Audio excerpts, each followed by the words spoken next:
So currently, without evidence, any assessment grade a teacher has on record that was for an unseen question could be used to appeal an A-level or GCSE grade. This is getting silly. That was his post. And it was linked to some sort of BBC website about reviewing exam appeals guidance.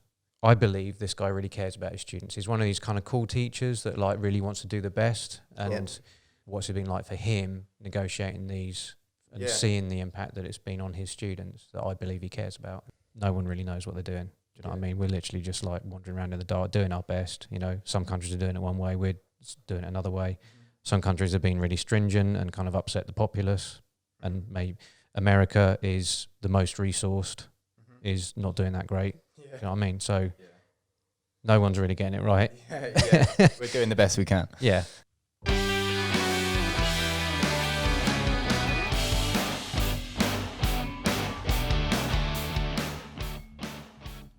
Hi there, everyone. This is Adam here with the Hear2Listen Podcast. Welcome, welcome, welcome. I've got Leon with me today. Yo. And Jack. Hello. Distantly, we've got Max. Sorry, couldn't make it, but lots of editing type stuff to be getting on with as well, but I'm sure he'll be back with us. I have on the line Mr. Brown. Hello, Mr. Brown. Hello, nice to be here. You've asked us to use a different name for you during this podcast. I don't think either of us have got any major concerns about that, but we just thought with the subject that we're going to be talking about, it's a sort of just in case. So obviously over the last week, it's been very focused on education, and yourself as a teacher of 6 years in English and film, I feel like you're very much in the mix. We're not so much. I mean, our programs are very much to do with meeting with young people in schools and getting them on programs. Whereas, you know, I feel like you're in the maelstrom, if there was a word for it. So I think what we're hoping to do with this podcast is to be able to sort of distill it down a little bit. And before the podcast, obviously, you mentioned about going back a bit, because we're all in this sort of COVID era at the moment, but I'm particularly interested in the last 2 weeks. So let's start with, how are you at the moment as a teacher? Today, exhausted after this morning. GCSE results are always a kind of a stressful day. As a teacher, you're sort of sitting there in anticipation, just the same as the pupils are. That same kind of excitement and thrill of whether it's gone well or badly. But with this, it's been much more the kind of draining experience of knowing what's likely to be coming through, knowing the situation, but still having to guide the students through a very sort of stressful time in terms of what they're facing. But there's a certain element of relief, at least, as well now, because it's sort of better than it was looking perhaps a week ago. Things are a bit calmer now, but even so, quite a stressful time. Mm-hmm. And with the last, particularly the two weeks, about decisions that were made from the exam results point of view, and how those changed as well. And if you could maybe break it down a little bit to for the listeners that might not understand that process, myself included, actually. So yeah, could you give us an idea about that? Yeah, certainly. So the initial kind of plan, which was coming through from Ofqual and the government, was the idea that we'd be applying an algorithm to the results that teachers had submitted. It's understandable in that every teacher probably is optimistic in terms of what their pupils can achieve. We want to be positive. We wanted to put the best spin on how we thought they were likely to do. And so results were understandably going to be a bit higher if you just used the teacher's thoughts. It was also a situation that if you were going to do a teacher assessment, like has been kind of recommended in the past by some bodies, you'd want to have lots of time to prepare that. You want to have assessments throughout the year. But instead we're in this situation where all of a sudden, pupils were going to be disappearing within a couple of weeks. And so we're making assessments based on the evidence we'd already seen. So it was difficult to make sure they're accurate, but across the country, teachers have done their best. And Ofqual and the government were going to step in, moderate these using an algorithm system. So sort of looking at the past results to influence where they thought scores were likely to fall. And that was where we found ourselves. We were sort of at the mercy of what was happening in terms of the results that were going to be coming in. Pupils similarly didn't really necessarily know what they were likely to face. It was all very much determined by this sort of amorphous, slightly scary situation where you didn't know what the government was necessarily doing. That changed very rapidly because, much as we saw in Scotland, the results were not necessarily seen to be fair. There was a lot of controversy around what those results were likely to look like, which resulted in a very chaotic day. I think it was last Saturday, where all of a sudden we were told there'd be a triple lock. So it would be whether it was your mock grade, the exams that pupils might have done during the year. It could be the algorithm-generated grade, or sitting an exam in October or November. We were told you'd get the highest of whichever ones these were for your results. And then finally, of course, over the last couple of days, all of that was reversed, and it went back to those teacher gradings that we'd initially submitted to Ofqual. So we'd seen that entire shift around back towards the initial grades that we'd given. So does that mean the sort of onus is on you to be able to, forgive the word, judge the abilities of your students and to be able to put that in some sort of mark? Yeah, it felt a little bit more like it was going back to that sort of all of the weight being put onto the teachers to make that decision. Now, it's a bit of a misleading idea to say that it was just a teacher assessment, because actually, I suppose the more accurate term would be a centre assessment or a school assessment, because even after teachers had given in grades, almost certainly their department, their school, would have looked at it in light of what previous results were like, and comparisons between different classes and different teachers. There was already a lot of kind of moderation and looking at these grades before they were even submitted in the first place. So to an extent, some of the pressure was alleviated in that regard, in that individual teachers didn't necessarily give the exact grades. But equally, that still leaves you in that situation where students are looking to you to be the one who almost sort of stated their future for them. And so there was certainly that slight awkwardness today of, if a pupil didn't get the grade they wanted, there was only really one person for them to look to. But I think it's important for anyone who's in that situation, who's feeling like they haven't had the exact grade they wanted, to remember that the teachers almost certainly agonised over this, looked at it over and over again, looked at everything they had. It is very unlikely that it was anything about that individual person. It would have been much more all of the data, all of the results and everything that came together for it. It's part of the process. I think of it sort of in a sort of team element. When I've worked for organisations before, let's say the people higher up, in certain jobs that I've had, there was a tremendous amount of trust given over to the people to be able to do their job. They're competent, they're trained, and to have that trust in your staff. Have you felt that that's something that's happening with the government or the people perhaps above you, or the Ofcom? Ofqual, yeah. So Ofqual are the ones who are in charge of qualifications in the United Kingdom. See. So they're the ones running the GCSEs, the BTECs, and all the other courses that would have been relevant, and A-levels, of course, last week as well. So did you ever get an idea about that, with them essentially going, okay, we completely trust our teachers to be able to make their own judgments, and we'll stand by them? Is there that sense? So I don't think really we felt that trust through a lot of this process. I will say there was a certain extent to which, of course, there had to be a trust for teachers, because we were the only ones who had that evidence we were able to provide. And I think there was a lot of trust given in terms of us providing the key data from the beginning, which was the rank order of pupils. So we were asked in each subject to take every pupil in the school and put them into an order, which in itself, of course, is quite a controversial idea and ended up with lots and lots of discussions. I think in 1 week I was in over 30 hours of meetings just talking this through, looking at evidence, looking at each individual pupil and trying to work out where they should sit within a cohort of 200, 300 pupils, where they would be in that order. So we were very much trusted with that element of it. But up until recently, it felt like that was where the trust ended. The government certainly were then going to take that data and just apply the systems that they developed to then decide what the grades should be.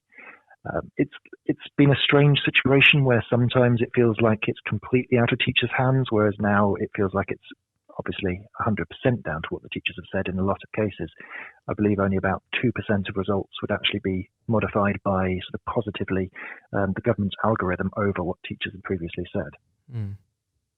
So with the trust that they put in the teachers initially, are you saying that it was a combination then of the algorithm and the submission of the potential results from the teachers, or are they separate? So that's a good question, because actually I don't think necessarily even school leaders and teachers necessarily have the full picture at this point. What we do know is that if there were 5 or less pupils taking a course at a school, it was more or less completely trusted to the teachers in the school, because there's no way with 5 pupils you could apply any kind of statistical analysis and still get sensible results. The next category then, up to 15 students, was a little different there, because at that point there would be some consideration given to what the teacher grades were. some consideration given to an algorithm based on past results, and the two would kind of be combined. Anything from 16 pupils upwards, the teacher weightings were given very little importance. In fact, it was all about where the algorithm suggested the school should be.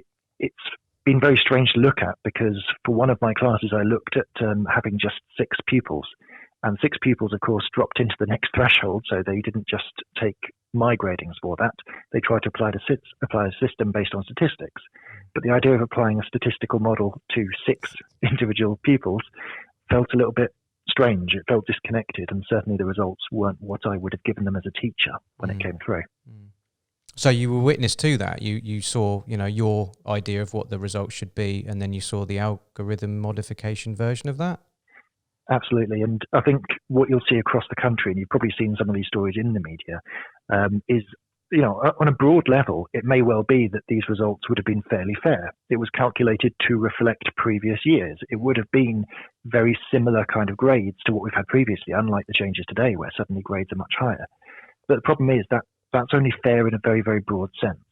If you looked at individual cases, it wasn't fair at all. And in fact, a lot of the researchers found the main victims of this are bright students from less wealthy backgrounds. Those pupils who perhaps are in a school or a course that previously hasn't got massively high results, but they've worked really hard, they've pushed themselves and they've succeeded.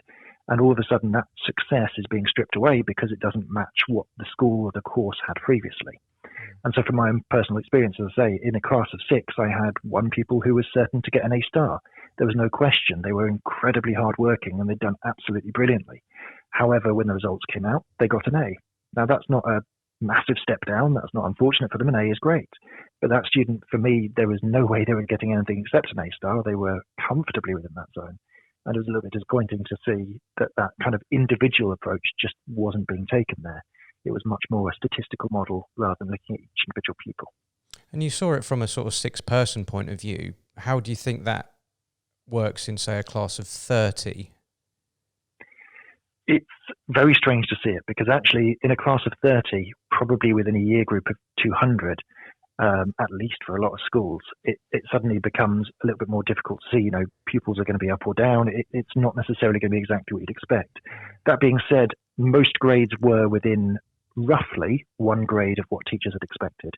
40% of the results went down, so they did go down one grade, but those results which went down 2 grades was much smaller. I can't remember the figure off the top of my head, but I think it was about 7%. It was, so mostly teachers were getting roughly what they expected. But the problem is that doesn't necessarily mean everyone is. And the idea of taking this approach of just giving people grades without having set an exam is already rough. But then to take it further and see that some schools, some pupils, some individuals broken down by ethnicity, broken down by gender or background, social background, made a huge difference, because it's not fair then. It's not being equally applied. And we certainly saw a difference between, say, those in public school and those in private school. We saw a big difference in wealthy or poorer areas of the country. And at that point, it becomes very hard to justify from a political or moral standpoint, even without then going down to the individual pupils. Yeah, from a political, I don't necessarily want to make this a political podcast, but I've witnessed the government obviously being under fire about the decisions that they've made. And I've seen much of that come from the shadow secretaries of the equivalent. And it's essentially their job to make the current government accountable for their decisions. Okay, that's fair, but I'm also aware that we're in, as often said, this unprecedented time where people are trying to do what's right and they're trying to figure their way through this without anything to base it on. We've never had anything like this before. And there are some that said it's completely unfair to criticise the government for this, the situation, because they've got nothing to base it on. They're working with the best information that they've got. The decisions are being made as best they possibly can in the situation. And it's just not an easy job. There's just so many things to consider here. And I'm starting to wonder with, let's say, the 2 decisions, because you talked about the earlier decision that was made and then a different one that was made shortly after. So we've got 2 solutions, let's say. Where do they fall in what you think is the right one? And if they're neither you feel are right, then what would you have done differently? Yeah, that's the key question here, isn't it? I think you're absolutely right to say the situation is just unconscionable. It's one which is so difficult for these politicians to face, and for anyone in the situation to try and make a decision of how do we assess. There are 4.6 million GCSE entries last year. How can you possibly look at trying to come up with a system that fairly judges that without any exams at the end? So I think you're right to say that it's very hard to judge, to sort of say that something was done wrong. I think for me, the one part where it did go wrong, as you say, is when we got to this point where multiple decisions are being made, where we looked at Scotland, we saw the situation there where the results were coming back. They were unfair or perceived to be unfair in the way they treated, again, different backgrounds, different situations. And we saw that, and we saw Scotland, after a very tough week, reverse this decision and go with the teacher-assessed grades. And we saw this coming in England. We had that little bit of warning. And despite that, we were still told that these were robust and dependable results. The government sort of doubled down on standing by this decision, but then a few days later reversed it. Now, that's, for me, where the issue lies here, because we've got pupils who wanted to go to university, who wanted to go to a particular university and didn't get their spot because their results were lower. But now, because their results have increased, they found they could go to that university, but that spot's no longer available. And they're being told they have to defer for a year. And that I feel was a mistake. That is the bit where if the government, if Gavin Williamson as the Education Secretary were to say there's one thing that went wrong, I feel that would be it. It would be the time that was taken to make the final decision, which has cost some young people their perhaps immediate hopes. It's not the end of the world to defer. And if there's one thing I would say to any young person who's found themselves in a situation where they can't go to the university of their choice this year, it doesn't matter if you defer for a year. You can find something to do this year, whether it's learning something new, doing something new, or just having some experiences. I certainly have gone through a few different universities along my way without necessarily having gone the most direct route. But I think it is still something very painful for those people who have been affected, and a lot of their kind of hopes have been shattered in a very short space of time, and it might not be what they're expecting. And so that, I feel, is where it went a little bit wrong.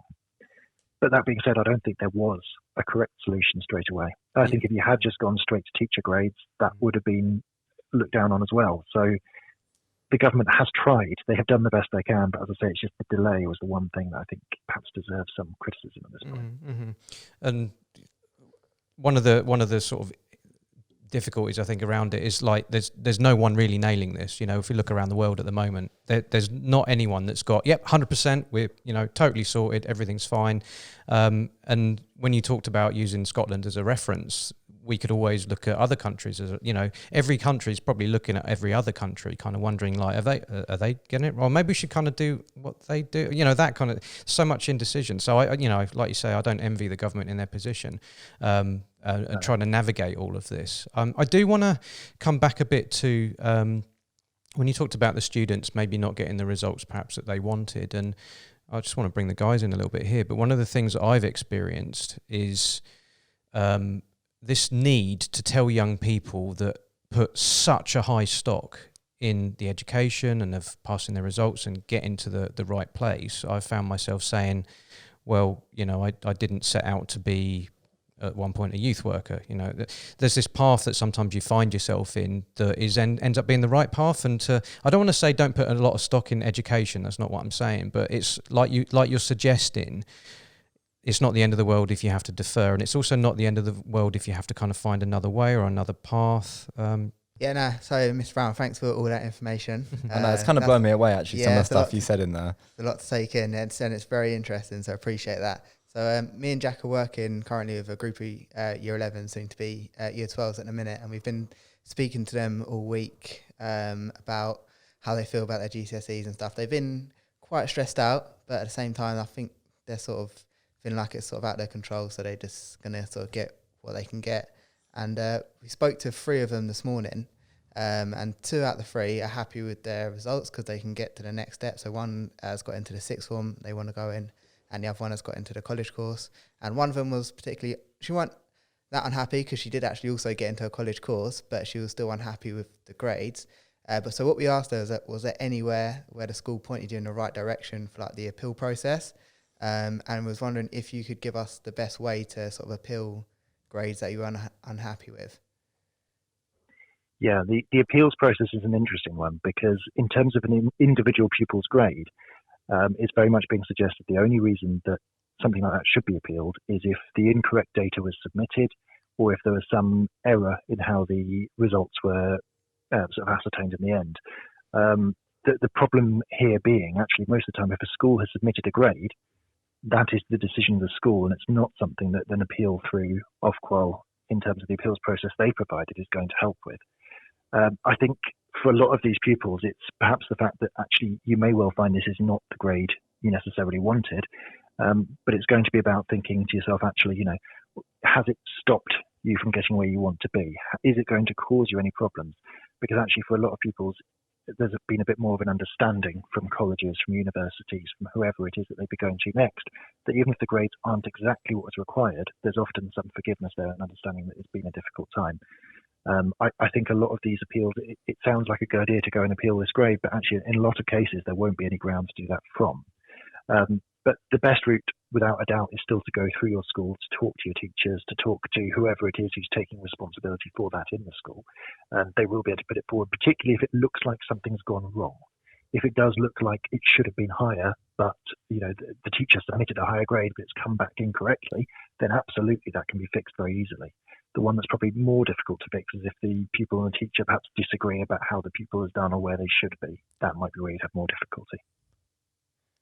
It sounds like the appeal would be most likely if it was well off. Do you know what I mean? So like you're expecting an A and you got an E or whatever the lowest grade is. So the sense that something could have gone wrong from a technological point of view, or like you say, an error at that point. When you were talking to the young people, Leon, did you get the sense that they desired appeal? Had they been faced with such a dramatically different result from what they were expecting? So if I'm honest, the one of the girls that was unhappy, well, she said initially she was unhappy with some of her results. She's still quite happy because she got into a college course. So in her eyes, I don't think it's sort of stopped her from sort of her next step. So which is obviously probably more in her mind. So she's probably thinking, now I can get to college and now I can do this course and do well in this course. Mm-hmm. So I think she was actually quite content because we did ask her if she was going to like try and appeal it. And she was like, maybe, I'm not sure yet. So she was quite happy. But we did speak to a guy last week who finished his A-levels, a young lad from Sandy. And so back in sort of his mocks, he got AAB. And to get into the university that he needed to get into, he needed to get AAA. And he said he would have rather have took his exams because he could have worked that B up from from a B to an A to get into sort of the university that he wanted to go to.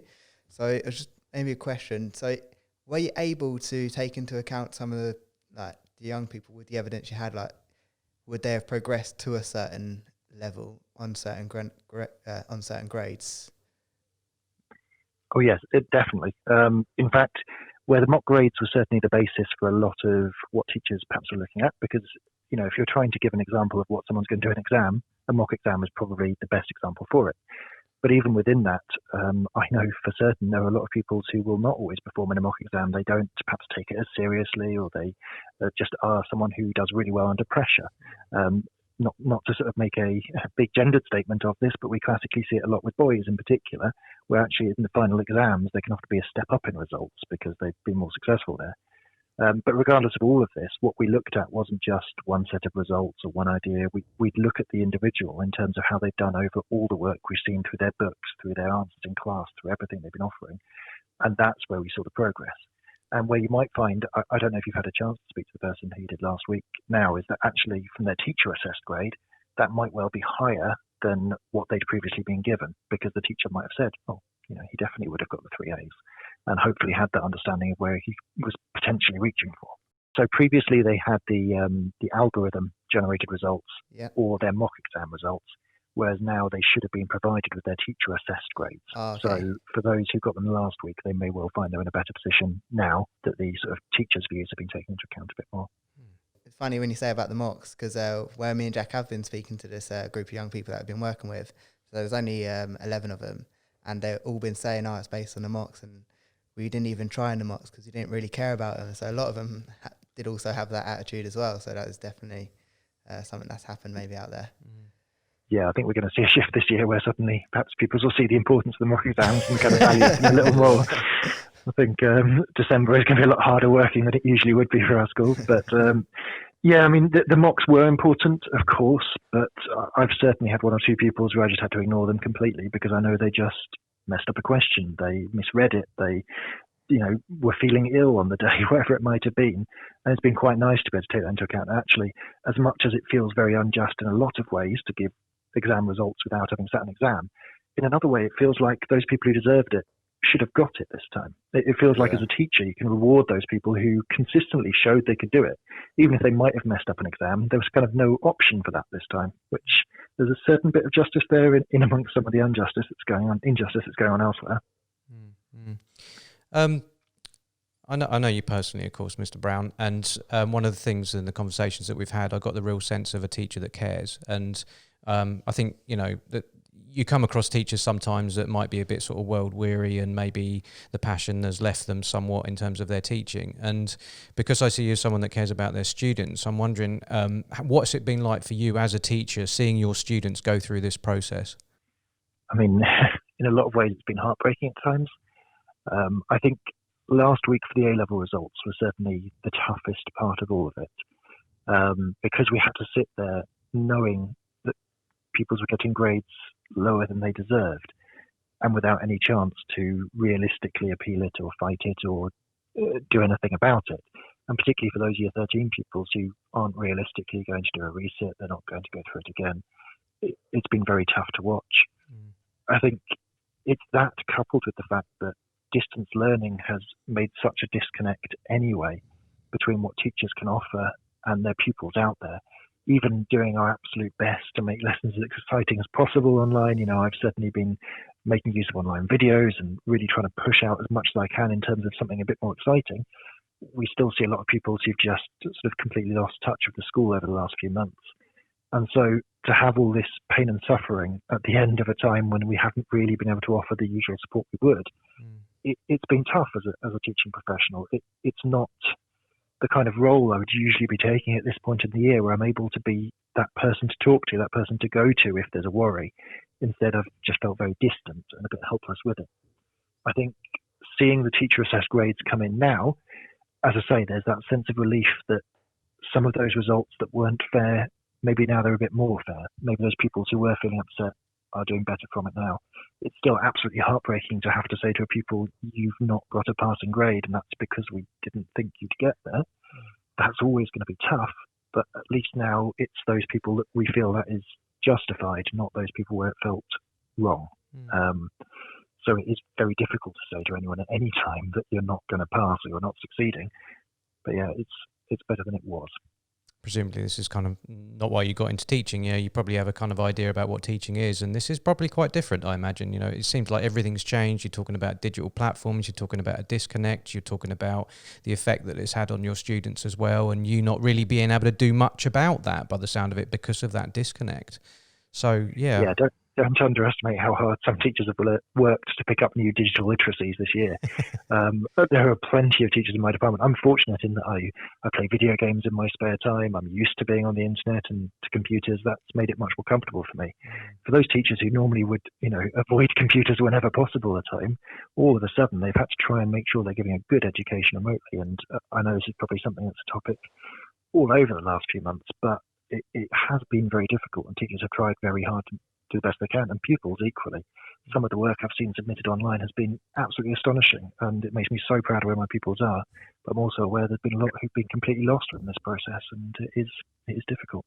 Yeah, I think about some of the groups that I've facilitated in the past, and there are young people that usually find themselves into those groups because they have high needs. So I do wonder kind of how they're getting on. We talk about people getting results and going where they need to. I'm aware of some young people that I would have worked with that didn't really know much about their future and didn't have really any high expectations about where they were going to go from an educational point of view. And I'll to quote one, I'll be all right, I'll just get a job when I get out. That kind of thing is that those seem to be, I've heard the word lost generation, but that might be the case from a generational point of view, but there are sub-facets within that generation that are even more lost, I think, and maybe won't be so much of the focus.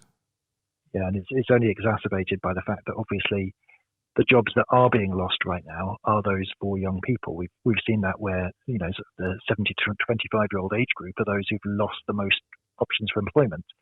Couple that with the fact, of course, apprenticeships are massively down due to the pandemic as well. So many other options that usually pupils would consider at this point just aren't available to them. So all of a sudden, these results take on extra importance. And as you say, the pupils who normally might just go, oh, well, I was going to go out into work, that might not be there right now. And so I think the onus is on schools and teachers to make sure wherever possible there is somewhere for all of these people. There is a path, even if it's not necessarily the path that they'd have wanted in any other situation. Yeah, and I think we can all relate to that as well. Like you said earlier about going through various universities to eventually find your career. I know you were someone that I think you trained as a lawyer and got into the field and thought this isn't for me, and then went into teaching. And it's something that I find myself conveying to young people sometimes, that like I was saying earlier about the onus placed so much on results and where you're going and what you're going to do for the rest of your life when you're like 17 or 18 years old.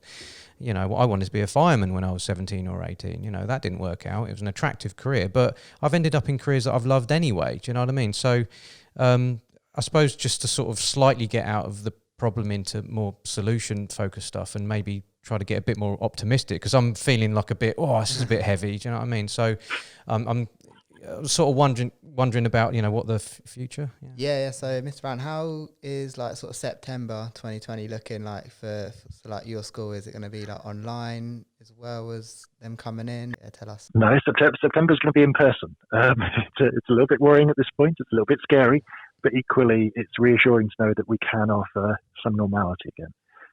I think it is alarming to see, obviously, with community transmission things still ongoing. We're going to have to be alert. We're going to have to be careful to make sure we're making the environments in schools as safe as possible. But equally, I know that we're stepping up to that already. There's bollards of hand sanitizer all around that pupils can walk past and stamp on a little pressure plate to get hand sanitizer immediately. We've got, little pop-up shacks for people to order food from. All these kind of things are being prepared so that those spaces where perhaps pupils would have felt less safe will not be an issue now. And the best thing is we will be back in the classroom. We'll be doing normal lessons. We'll be back into the routine of things. And I think that is so, so important right now. And I can't wait to be back with classes, because it's that sense of relief from all the pressures possibly of the times they've spent where they couldn't be with their friends. They didn't have school and regular teaching and all those kind of things, which, as much as they probably say they hate it 90% of the year, actually all of a sudden these kids have really missed it. I think they've seen that school does offer some really quite nice times as well. Yeah, I was curious about that as well. Like, as someone who wasn't a big fan of school when I was there, my initial thought as a fairly introvert person that I'd be doing just fine. But even I think that has its limits. And it's interesting that you say that maybe there'll be a sense of coming back in that new school year kind of fired up and a bit like, all right, cautious with some of the precautions that need to be made. But I don't know if it will be sort of sunshine and rainbows, but I kind of imagine like the doors open for school and everyone's like, oh God, back to normal. Like, yeah, less, there's a level of certainty perhaps, because there's so much uncertainty at the minute. But like, as someone who likes a bit of structure, the moment that you kind of know that you're going to get into school and you're going to follow this lesson, you're going to see that teacher, you're going to see your friends, it introduces a lot of reality, I think, and normality, let's say, that I think we all seek to return to. Yeah, and it's this sense of achieving something as well each day. I think being in lockdown as a teacher and being locked down as a pupil is very similar. You can find a day goes by where you've done nothing. Actually, school gives you that sense of accomplishment and achievement, I think, where every day is purposeful, and that can make a huge difference. Yeah, definitely. I think where we have been in our organisation, we was planning to take over 1,000 sort of 16-year-olds away for summer for 3 weeks on our programme. And we've managed to retain about 100 of those with no residentials, none of the exciting bits, just to come in and really do some volunteering. So that's the sort of group that me and Jack have been working with this week. And some of them literally haven't seen anyone or seen any new people for 3 months. So it's been, hopefully it helps them out when they go to college and stuff, because they're going to be put in a classroom with loads of new people. But it does fill us with a bit of sense of purpose, doesn't it, I think? It does. So looking forward to getting fully back into the swing of things, fingers crossed. So when your pupils going to go back in September, are the classes going to be size of 30 again, or is it going to be cut down? I think it's going to be 30. Realistically, it would be great to cut down the class sizes a bit. I think that's true. any time. Every teacher will say that slightly smaller class sizes would be great, but the problem is there's not enough staff to be able to do that. There's not enough classrooms to be able to do that. We're doing a lot of work within classrooms, within office spaces and all those kind of things to make sure we can fit in all of the pupils in the school and all the staff, because there are some spaces, obviously, if they're not well ventilated or they're too small, we can't use them at all. So no, it'll still be full class sizes, but there are some things that have been put in place. Black and yellow tape in lots of schools marking out where teachers are supposed to be at the front of class, so they're staying 2 meters away from the pupils. The idea of bubbles, so that generally year groups of pupils stay together and they don't mix with other year groups, so that, again, as much as possible, people are staying separated. And even within the classroom, a somewhat controversial thing, but certainly the government's encouraging it. Every pupil will be facing the front in rows, very much like old school classrooms, you might imagine. That's what I had pictured. That is what I had pictured. Everyone's sitting there on their own desk, looking forward, completely separate, which I guess we tried to move away from that and get everyone working together, but it looks like we're back. It does feel a bit backwards. 2 people per desk, so at least they've got a partner they're there with. But yeah, it does feel like we've sort of taken a step back in terms of pedagogy and how we go about teaching. Certainly the government thinks it will help pupils pay more attention, which might be true. There's some different research in various directions as to classroom layouts and things. But the key thing is it's safest. And even if it's only for a short time, that's what matters right now for every school. Yeah, definitely. I was thinking from what about the PE side of things? Mm-hmm. Any ideas? I don't actually know. I don't know if PE have necessarily. Again, we get new information all the time. We still don't necessarily know exactly what's going to be on the GCSEs for next year, and we're only a week away from starting to teach them. It's been a real scramble to get all this information out. And again, my sympathies are with every single person who's trying to get this information sorted, because it's a job where you're going to be in trouble whichever way you go. But yeah, I don't know what the rules will be yet. I would imagine lots of non-contact sports. I know that things like football training have already been back for a little while, so I'd imagine that kind of approach, the same thing I've probably seen in the clubs around the country. As a teacher, obviously you have the most of your interactions with your students, but have you had much with parents and have their concerns and, you know, their sort of fallout, let's say, on behalf of their son or daughter, perhaps? Any of that? There's been hints of it. I think I'm quite lucky to work at a school where the school leadership will often be the kind of buffer between parents and teachers immediately, particularly at the moment where a parent's concerns are very rarely about a particular subject where something's happening. It's often much more about the people in general and how they're getting on.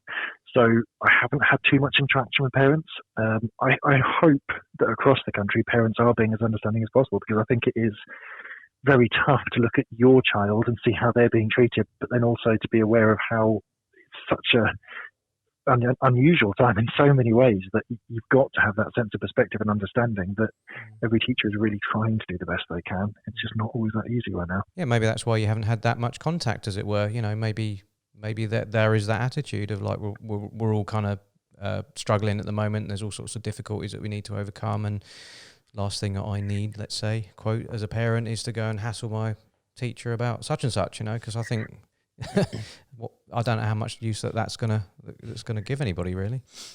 Absolutely, and I think we see that same thing in terms of, actually, I think this country has been amazing about supporting key workers in all forms, and the way that everyone has come together to sort of cheer on those people who are going through difficult times in their professional lives right now. I think a similar kind of approach is being reflected towards teachers, and certainly from conversations with just people out in the community, it seems very positive about trying to reopen schools, and you know, the sort of the challenges that are being faced are seen as challenges. There's an understanding there, and yeah, I do hope that is a reflection. And as you say, I haven't had too much to people trying to reach out to me, so hopefully that is just a reflection of that same thing. Yeah, no, I've seen that broadly, really. Like, I think whenever you're faced with challenge, you tend to sort of club together. You know, us as an organisation, we've had these huge challenges, and what have we done? We've really come together, kind of working off each other. It's been really good, and I think that goes across the country with the realisation that there are people that are, you know, frontline staff that are putting their lives at risk, and some appreciation put their way for that. What's it been like? Have you sort of seen similar in your school as well, like from a staff point of view, you know, people coming together, support, all that, or are you quite isolated? Yeah, I mean, without a doubt, it's been very difficult. You know, prior to this, every meeting would be in a classroom at the end of the school day. Everything was ticking along like normal, but just like everyone else, we've been on Teams and Zoom and all the video conferencing tools, and we've been trying to arrange things that way. And so, yeah, there has been a whole lot of camaraderie and support, but also from the pupils as well. We've had a few days where the pupils have been able to come in at the end of term, obviously. The government encouraged as many schools as possible to open those gates and let the kids in for a short time for those who are coming back. And as much as they are subdued, quiet, feeling that fear perhaps a little, there's already that sense that, there's a lot of support to other pupils, to the teachers. It's a whole community within a school. And I think that's only going to strengthen as we come back in September and people do pull together so much more. Certainly fed by the desire to, a bit of normality is very welcome, and doing all we can to make that a reality, I think, as well. I just want to wrap up now, Mr. Brown. It's been great to have you on. One of the things that I think I wanted to leave our listeners with, particularly our young people, is the kind of messages that you might convey to them. What would you want them to hear? What would you want them to understand? What would you say to them at this time to kind of help them through? For me, it's that same message as kind of is being hinted at throughout, I think, which is don't worry about the individual grades you're receiving. Don't worry if it's not exactly what you wanted it to be. As long as the doorways are open to you, as long as your avenues that you wanted to take are still available, that's what matters. And if they're not, and if there's something there, find out why not. If you haven't got into the college you wanted to go to, have a chat with them. There's human beings there who will understand and who will be able to have those conversations. And the same thing as, I know you said along the way, is that even if the exact route you have plotted out doesn't pan out, there will always be another way. And there are so many opportunities through your life to find something exciting, something that really helps you feel validated and worthy as a person. You will find something for you and something that suits you. And whether it's right now exactly what you thought it would be, it doesn't matter. It's going to work out in the long run. It's just a case of staying positive, sticking with it, and working towards that future for yourself. Beautiful. I think we'll leave on that. Thank you very much, Mr. Brown, for coming in. Thanks, guys. We've been here to listen.